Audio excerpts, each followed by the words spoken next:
এই দুনিয়াতে মানুষের যত পেরেশানি, মানে যত কষ্ট, দুঃখ, দুর্দশা, এর অন্যতম প্রধান কারণ হচ্ছে টেনশন। কারণ কি? টেনশন। কিসের টেনশন? রিজিকের টেনশন, চাকরির টেনশন, ব্যবসার টেনশন, আহাল পরিবারের টেনশন, স্ত্রী সন্তান, ভবিষ্যতে কী করব। দুনিয়ার টেনশনই তো বেশি, যদিও টেনশন থাকার দরকার ছিল পরকালের বেশি। দুনিয়ার টেনশন এবং পরকালের টেনশন সব দূর হয়ে যাবে যদি কেউ বেশি বেশি দরুদ পাঠ করে। এটা হাদিস থেকে বললাম। আর গোনা, আমলনামায় যে গোনাগুলো আছে এগুলোও মিটে যাবে যদি কেউ বেশি বেশি দরুদ পাঠ করে।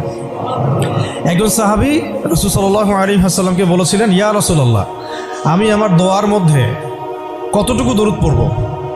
আমি কি 4 ভাগের 1 ভাগ দরুদ পড়ব?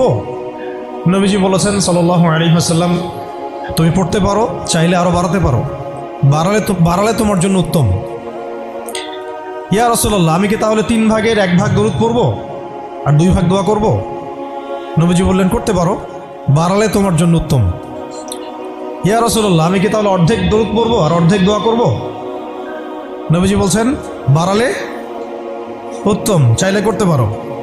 ইয়া রাসূলুল্লাহ, আমি কি তাহলে সারা আমার পুরো দোয়াটাই শুধু দরুদই পড়ব আপনার উপরে? তখন নবী সাল্লাল্লাহু আলাইহি ওয়াসাল্লাম বললেন, যদি তুমি এটা করতে পারো তাহলে তোমার কোনো গুনাহও থাকবে না, কোনো দুশ্চিন্তাও থাকবে না। তো যদি দেখেন যে দরুদ পড়তে পড়তে পড়তে দোয়ার সময় চলে গেছে, এতে আবার মানে মন খুঁতখুত করার কিছু নাই, বরং আপনি সবচেয়ে বেশি লাভবান হয়েছে। আরেকটা আমল আছে, যে আমলটা করতে থাকলে দোয়াগুলো এর মধ্যে চলে আসে এবং আপনি দোয়া করে যেটা হাসিল করবেন ওই আমল দিয়ে তার চেয়ে বেশি হাসিল করে ফেলবেন ইনশাআল্লাহ। সেটা হচ্ছে কোরআন তেলাওয়াত করা। কোরআন তেলাওয়াত করা, এই কয়েকটা আমল কালকে খুব খাস করে খেয়াল রাখতে হবে ইনশাআল্লাহ। জুমার রাতের তো ফজিলত আমরা জানি, বললাম প্রথমে। রাত যেহেতু হয়ে গেছে, আজকে কিয়ামুল লাইল না করে কেউ ঘুমাবো না ইনশাআল্লাহ। আর দ্বিতীয় কথা হচ্ছে, কালকে জুমার প্রিপারেশন ভালো করে নিব। প্রিপারেশন কয়েকটা বললাম। সকাল সকাল মসজিদে আসতে হবে। জুমার খতিব আরবি খুতবা শুরু করবেন, তারপরে ঢুকবেন না। বয়ান শুরু হওয়ার আগেই মসজিদে আসতে হবে ইনশাআল্লাহ। মানুষের সমস্যা থাকতে পারে, ওজর থাকতে পারে, এটা আলাদা বিষয়। এটা হলো প্রথম কথা। সকাল সকাল মসজিদে আসা, গোসল করা, ফরজ গোসলের মতো গোসল করা, তারপরে হচ্ছে উত্তম কাপড় পরিধান করা। উত্তম কাপড় বলতে আমার সবচেয়ে সেরা কাপড়টা। আর আমরা মসজিদে আসি কিন্তু অনেকেই একেবারেই রাফ একটা কাপড় পরে আসি, এটা উচিত হয় না।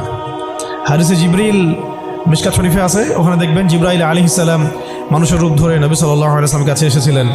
তার বর্ণনা দিচ্ছেন সাহাবী ওমর রাদিয়াল্লাহু আনহু, তার কাপড়টা ছিল ধবধবে সাদা। কাপড়টা ছিল ধবধবে সাদা এবং চুল কুচকুচে কালো।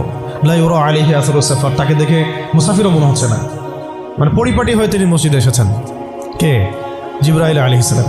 এটা শিক্ষা দিয়েছেন আমাদেরকে যে মসজিদে আসলে পরিপাটি হয়ে আসলে খুযু যিনাতাকুম ইনদা কুল্লি মসজিদ। প্রত্যেকবার যখন তোমরা মসজিদে আসবে তখন সুন্দর করে আসো, সুন্দর কাপড় পরে আসো। তাহলে সকাল সকাল মসজিদে আসা, হিসাব করেন কয়টা বলতেছে। 1, সকাল সকাল মসজিদে আসা, ফরজ গোসলের মতো গোসল করা। 3, কে বললাম, আতর খুশবু ব্যবহার করা, উত্তম কাপড় পরিধান করা। 4টা। 5টা হচ্ছে ইমামের কাছাকাছি বসা, ইমামের কাছাকাছি বসার চেষ্টা করা। 6, খুতবা মনোযোগের সাথে শ্রবণ করা। খুতবা দুটোই, বয়ানটাও এবং আরবিটা দুটোই খুতবার অংশ। যেহেতু আমাদের দেশের মানুষ মানে আরবিটা বুঝে না, এই কারণে বাংলায় বয়ান করা হয়, কিন্তু খুতবা কিন্তু আরবিতেই, খুতবা কিন্তু আরবিতেই দিতে হয়। অনেকে আবার বলে যে মাতৃভাষাই খুতবা, এটি নিয়ে একটা ইখতিলাফ সৃষ্টি করে দেয়। এখন বলেন তো দেখি, সারা বিশ্বের মধ্যে কোন ভাষাটা সবচেয়ে বেশি বুঝে মানুষ? ইংরেজি। ঠিক বলছেন। কোন ভাষা সবচেয়ে বেশি বুঝে? তো এখন কি হজের খুতবাটা ইংরেজিতে দেওয়া লাগবে? হ্যাঁ, হজে যে বিভিন্ন জায়গা থেকে মানুষ আসে, এই যে কয়েকদিন আগে হয়ে গেল, হজের খুতবা হয় না? এখন যেহেতু সব ইন্টারন্যাশনাল ভাষা হচ্ছে ইংরেজি, তেমন কি হজের খুতবাটা ইংরেজিতে দেওয়া লাগবে? খুতবা আরবিতেই। খুতবা কিসে? আরবিতেই। ওটা বোঝা আমার দায়িত্ব, আমাকে বুঝতে হবে। বোঝার জন্য আমাকে যদি আরবি শিখতে হয়, শিখতে হবে। এইভাবে ইসলামী খেলাফত যখন কায়েম ছিল তখন আরবি সারা বিশ্বে ছড়িয়ে পড়েছিল, তখন সবাই মোটামুটি আরবি ভাষা বুঝত। যখন থেকে খেলাফত চলে গেছে, জাতীয়তাবাদ চলে আসছে, আর কয়েকটা তন্ত্রমন্ত্র, ওগুলো নিয়ে পরে কথা বলছি। এগুলো যতদিন আমাদের পর্যন্ত মানে মাথাটা খেয়ে ফেলছে আর কি আমাদের, তখন আরবিটাও আস্তে আস্তে শিক্ষা ব্যবস্থা থেকে উঠে গেছে। এখন আপনি এটা ঐচ্ছিক হয়ে গেছে, আগে বাধ্যতামূলক ছিল। তো খুতবা শুনবেন, খুতবা শোনার পরে খুতবা চলাকালীন কাউকে ডিস্টার্ব করা যাবে না। ডিস্টার্ব করা যাবে না বলতে কেউ যদি পাশে কথাও বলে তাকে এটাও বলা যাবে না চুপ করো, এটাও বলা যাবে না, উচিত না। সাহাবেরা যদি এমন কেউ একটু একটু বাচ্চা যদি দৌড়াদৌড়ি করতো তাহলে ছোট ছোট এরকম পাথর রাখতেন সামনে, ওইটা দিয়ে ঢিল দিয়ে সতর্ক করতেন খুতবা হচ্ছে বসো, মুখ দিয়ে বলতেন না যে বসো। মানে এইভাবে তারা খুতবা শুনতেন। এই কারণেই তো কথাগুলো কলিজা পর্যন্ত পৌঁছাতো এবং সেটা আমলে আসতো। আলহামদুলিল্লাহ। আরেকটা হলো ইমামের কাছাকাছি বসলাম, খুতবা শুনলাম এবং নামাজ শেষ করলাম ইমামের সাথে, তাহলে ফজিলত হচ্ছে প্রত্যেক কদমের বিনিময়ে 1 বছরের নফল নামাজ, 1 বছরের নফল রোজা নেকি হবে ইনশাআল্লাহ। এইটা হলো জুমার দিনের প্রথম কাজ। আরেকটা কাজ বললাম, দরুদ বেশি বেশি পাঠ করা। ফজিলত তো আপনারা জানেনই, আমি কয়েকটা বলে দিলাম। একটা হলো যদি টেনশন ফ্রি লাইফ লিড করতে চান তাহলে দরুদ, আর যদি চান আপনি আমার গুনাহ মাফ হয়ে যাক তাহলে দরুদ, বেশি বেশি দরুদ। এমনকি যদি আপনি চান যে আপনার দোয়া বেশি বেশি কবুল হোক তাহলেও দরুদ। মনে করেন আমি তাওহীদপন্থী, সুন্নাহর অনুসারী, হালাল খাই, দোয়াও করছি, জায়েজ দোয়া, এই দোয়াটাও আসমানে ঝুলে থাকবে। এই দোয়াটা কত ঝুলে থাকবে? আসমানে ঝুলে থাকবে। এটা রবের কবুলিয়াত পাওয়ার জন্য যে মাধ্যম সেটা হলো দরুদ। দরুদ পড়বেন, এটা উঠে যাবে ইনশাআল্লাহ। যেই নবীর এত বড় শান, এত বড় মর্যাদা, সেই নবীকে আজকে বাংলাদেশের মাটিতে কিভাবে কটূক্তি করা হচ্ছে খেয়াল করছেন? এগুলো নিয়ে কথা বলা হয়। দেখা যায় রাষ্ট্র তো এখন আসলে ইসলামিক রাষ্ট্র আর নাই, ওটা তো একসময় ছিল ইসলামিক খেলাফা। এখন চলতেছে সব আমেরিকান প্রেসক্রিপশনে আর কি। কেউ চালায় ভারতের প্রেসক্রিপশনে, কেউ চালায় আমেরিকার প্রেসক্রিপশনে, কেউ চালায় পশ্চিমাদের প্রেসক্রিপশনে। রাসূল সাল্লাল্লাহু আলাইহি ওয়াসাল্লামের সিরাত অনুযায়ী কেউ রাষ্ট্র চালায় না। তো সিরাত অনুযায়ী রাষ্ট্র চালালে এরকম সাতেমদেরকে ধরে কল্লা নামায় দেওয়া লাগতো।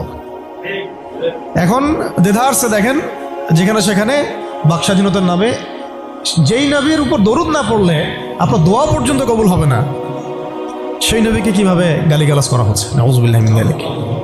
কি করবেন? প্রতিবাদ করতে গেলে আমরা দেখলাম যে মামলা করা হলো, মামলার পরে সেই আইনের ধারাটাই বাতিল করে দেওয়া হলো। আইনের ওই ধারাই বাতিল করে দেওয়া হলো। কি আইন! নিজের স্বার্থে যখন তখন করাও যায়, আবার বাতিলও করা যায়। এই জন্যই তো আমরা বলি মানবরচিত আইনগুলো হচ্ছে তাগুত। মানবরচিত আইনগুলো কি? তাগুত মানে কি? তাগুত মানে শয়তান। তাগুত মানে কি? শয়তানের একটা ভার্সন, মানে আপগ্রেডেড ভার্সন হচ্ছে তাগুত। প্রোম্যাক্স তাগুত, শয়তান প্রোম্যাক্স, এটা হচ্ছে তাগুত। তো আল্লাহর আইন বাদ দিয়ে যখন মানুষ নিজের আইন রচনা করে তখন এরকম অবস্থা হয়। যে আইন রাসূলের শানে কটূক্তিকারীর বিচার করতে পারে না, সেই আইন আপনাকে সমাজে শান্তি দিবে, ইনসাফ দিবে? এই জিনিসটা আমাদের বুঝে আসতেছে না। এখন আমরা ঘুরে ফিরে আবার সেই ওই তন্ত্র মন্ত্রের পিছনে ছুটতেছি। এখনো শরিয়া ইমারা খেলাফতের কথা আমরা বুঝতে পারতেছি না। তবে বুঝি আর না বুঝি ইনশাল্লাহ সামনে এটা কায়েম হবেই। এটা নিয়ে কোনো সন্দেহ নাই, লা শাক্কা ফি, কোনো সন্দেহ নাই, এটা সামনে কায়েম হচ্ছেই, এটা কেউ ঠেকাতে পারবে না। তো যাই হোক, আরেকটা আমল ছিল জুমার দিন, সেটা হচ্ছে সূরাতুল কাহাফ তেলাওয়াত করা। কোন সূরা? সূরা কাহাফ কোনোভাবেই ছাড়বেন না। এটা আমি মানে জোর দিয়ে এই কারণে বলছি, সূরা কাহাফ যারা নিয়মিত পড়ে, অন্তত প্রত্যেক জুমায় পড়ে, তাদের কলবের চোখ খুলে যাবে। কলবের চোখ না খুললে আপনি বাস্তবতা বুঝতে পারবেন না, কোনটা হক কোনটা বাতিল, কোনটা ন্যায় কোনটা অন্যায়, কোনটা সহি কোনটা গলত, ঠিক আছে? কোনটা ন্যায় কোনটা অন্যায়, কোনটা জুলুম কোনটা ঈমান কোনটা কুফর, এই যে পার্থক্য তাওহীদ শিরক, আসলে এই সত্য কোনটা মিথ্যা কোনটা, এই যে গোলকধাঁধা এখন চলতেছে সারা বিশ্ব জুড়ে, এইটা আপনি ভিতরের চোখ ছাড়া দেখতে পারবেন না।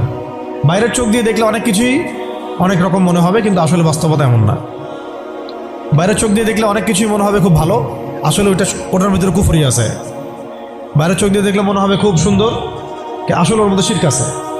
এই যে অন্তর্দৃষ্টি, আমরা একটা কথা বলি হিকমা আল বাসীরা, প্রজ্ঞা, বাংলা ভাষায় বলে কি প্রজ্ঞা, দূরদর্শিতা, বাংলা ভাষায় বলে দূরদর্শিতা, এটা হাসিল হবে সূরা কাহাফ তেলাওয়াত করলে। আর শেষ জামানায় এই দূরদর্শিতার দরকার এত বেশি, কেন বেশি? কারণ শেষ জামানাতে দাজ্জাল বের হবে।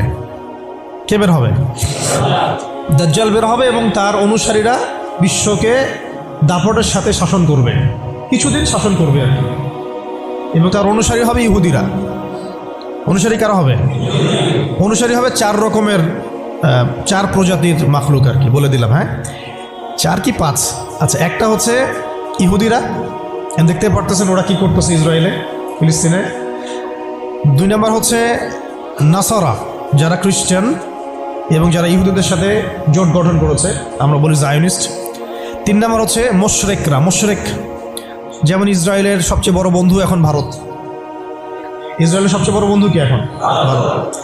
4 নম্বর হচ্ছে মুসলিমদের মধ্যে কিছু মুনাফিক, ঠিক যেমন আরবের ফিলিস্তিনের আশপাশে দেখবেন কিছু রাষ্ট্র আছে মুনাফিকদের দ্বারা শাসিত, এরা ইসরায়েলের বন্ধু। আর 5 নম্বর হচ্ছে এক শ্রেণীর মহিলা, যে মহিলাদেরকে মানুষ ঘরে রাখতে পারবে না, এটা হাদিসের মধ্যে আসছে। এই 4-5টা শ্রেণী দাজ্জালকে অনুসরণ করবে এবং ওই সময় সারা বিশ্বটার মধ্যে সে এমনভাবে ফিতনা ফাসাদ সৃষ্টি করবে, অনেক ইমানদারও ধোঁকা খেয়ে যাবে। ওই ফিতনা থেকে বাঁচার জন্যে আপনাকে সূরা কাহাফ তেলাওয়াত করতে হবে, যেটা নবী সাল্লাল্লাহু আলাইহি ওয়াসাল্লাম বলেছেন যে ব্যক্তি সূরা কাহাফ তেলাওয়াত করবে জুমার দিনে, বা প্রথম 10টা আয়াত মুখস্থ করবে, প্রথম 10টা আয়াত মুখস্থ করবে, আল্লাহ পাক তার জীবদ্দশায় যদি দাজ্জাল বেরো হয়, আল্লাহ পাক তাকে হেফাজত করবে ইনশাআল্লাহ। এই আমলগুলো জুমার দিন ছাড়া ঠিক হবে না কোনোভাবেই। তো প্রতি সপ্তাহে আমলগুলো জারি থাকবে ইনশাআল্লাহ। আল্লাহ পাক সবাইকে করার তৌফিক দান করেন। তো আজকে আমি লম্বা আলোচনা করার সময় পাচ্ছি না, ইনশাআল্লাহ আপনাদের সাথে আবার দেখা হবে ইনশাআল্লাহ। কোনো একদিন দিনের বেলা এসে লম্বা সময় দেওয়ার চেষ্টা করবো ইনশাআল্লাহ। তো আজকে আমি জাস্ট একটা সূরা নিয়ে কথা বলতে যাচ্ছি আপনাদের সাথে, শুধু একটা ছোট্ট সূরা। ইনশাআল্লাহ অন্য কোনো দিন আরও বিষয়ভিত্তিক আলোচনা হবে। এই সূরাটা হচ্ছে সূরা কাফিরুন। কোন সূরা? সূরা কাফির। সবাই জানি না সূরাটা? কিছু বিষয় আছে এই সূরার মধ্যে যেগুলো আমরা অনেকে জানি কিন্তু বুঝতে পারছি না। ওইটা বোঝানোর জন্য আমি একটু পুরাতন আলোচনা নতুন করে করার চেষ্টা করছি আর কি। তার আগে একটা ফজিলত বলি যে সূরা কাফিরুন যে ব্যক্তি রাতের বেলা তেলাওয়াত করবে, ঘুমানোর আগে তেলাওয়াত করবে আর কি, আল্লাহ রাব্বুল আলামিন তাকে শিরকের পাপ থেকে হেফাজত করবেন। মনে রাখবেন যে জাহান্নামে যাবে সবচেয়ে বেশি মানুষ শিরকের পাপের কারণে। কোন পাপের কারণে? শিরকের পাপের কারণে। এবং শিরকের পাপ এমন পাপ যেই পাপটা আল্লাহ রাব্বুল আলামিন ক্ষমা করেন না, ওই অবস্থায় মারা গেলে ক্ষমা করেন না। কিন্তু তওবা করলে, জীবদ্দশায় তওবা করলে ইনশাআল্লাহ মাফ হতে পারে, অবশ্যই হতে পারে। কিন্তু ওই শিরকের পাপ নিয়ে কেউ যদি মারা যায়, আল্লাহ রাব্বুল আলামিন এই পাপটাকে ক্ষমা করবেন না। এটা সূরা নিসার মধ্যে অনেকবার বলা হয়েছে, ইন্নাল্লাহা লা ইয়াগফিরু আন ইউশরাকা বিহি ওয়া ইয়াগফিরু মা দুনা যালিকা লিমান ইয়াশা। নিশ্চয় আল্লাহ রাব্বুল আলামিন শিরকের গুনাহকে মাফ করেন না, কিন্তু অন্য যে কোনো বড় গুনাহ হোক আল্লাহ পাক যাকে ইচ্ছা মাফ করতে পারেন, যাকে ইচ্ছা আল্লাহ মাফ করতে পারেন। এখন এই শিরকের পাপ থেকে বাঁচাবে কোন সূরা? সূরা কাফিরুন। রাতের বেলা তেলাওয়াত করতে হবে অন্তত একবার, অন্তত একবার। রাতের আরও অনেক আমল আছে, এটা তো আপনারা জানেনই। অন্তত পক্ষে এই আমলগুলো করবেন, সূরা ফালাক, নাস, ইখলাস এগুলো পড়বেন। শেষ রাতে মোনাজাত করবেন, 2 রাকাত নফল হলেও পড়ার চেষ্টা করবেন। আল্লাহ পাক সবাইকে তৌফিক দান করেন। আর ঘুমানোর আগে সূরা বাকারার শেষের 2টা আয়াত পড়বেন বা 3টা আয়াত পড়বেন। সারা রাতের ইবাদতের নেকি হয়ে যাবে ইনশাআল্লাহ। 33 বার সুবহানাল্লাহ পড়বেন, 33 বার আলহামদুলিল্লাহ পড়বেন, 34 বার আল্লাহু আকবার পড়বেন। এছাড়াও তো আছে আল্লাহুম্মা বিইসমিকা আমুতু আহইয়া। এছাড়াও আরও অনেক দোয়া আছে, কয়েকটা বললাম। সূরা মুলক তেলাওয়াত করতে পারেন যদি সময় হয়, এবং করা উচিত, কারণ সূরা মুলকের তেলাওয়াত কবরের আযাব থেকে বাঁচাবে ইনশাআল্লাহ। এগুলো আমল করবেন। আমলটা বাড়ানোর চেষ্টা করতে হবে এই কারণে যে যার আমল বেশি তার মধ্যে নূর বেশি।